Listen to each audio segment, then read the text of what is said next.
लोणावळ्यामध्ये जुन्या कुपरसे चिक्की कारखान्याला आग लागलेली आहे आणि अचानक आग लागल्यामुळे कारखान्यामधून मोठ्या प्रमाणावर धूर सुद्धा निघत होता।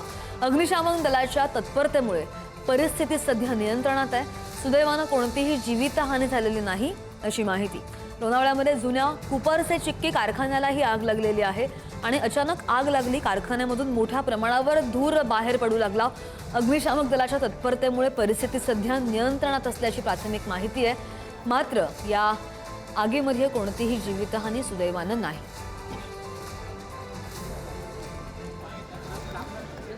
आणि इकडे धुळे सोलापूर राष्ट्रीय महामार्गावरील खुलताबाद तालुक्यातील पळसवाडी जवळ उभी असलेल्या एका एसटी महामंडळाच्या बसला सुद्धा अचानक आग लागल्याची घटना घडली।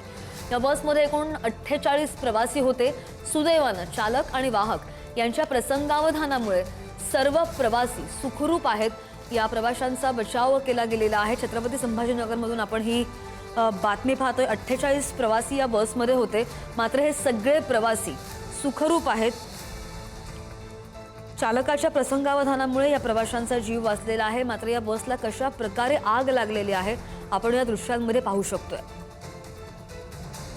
या बसला अचानक आग लागली, आणखीचा तपास सध्या सुरू आहे। मात्र या बसमधले 48 प्रवासी सुखरूप बचावलेले आहेत। कोणतीही इजा त्यांना झालेली नाहीये, कोणीही जखमी नाहीये।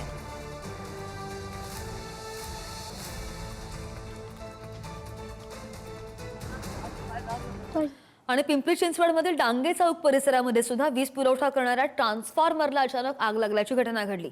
या घटनेमुळे परिसरामध्ये काही काळ घबराटीचं वातावरण होतं। स्थानिक नागरिकांच्या सतर्कतेमुळे आणि तत्काळ केलेल्या प्रयत्नांमुळे आग आटोक्यात आणण्यात यश आलेलं आहे। सुदैवाने या घटनेमध्ये कोणतीही जीवितहानी नाही, मात्र काही काळ परिसरामधील वीज पुरवठा मात्र खंडित झालेला होता।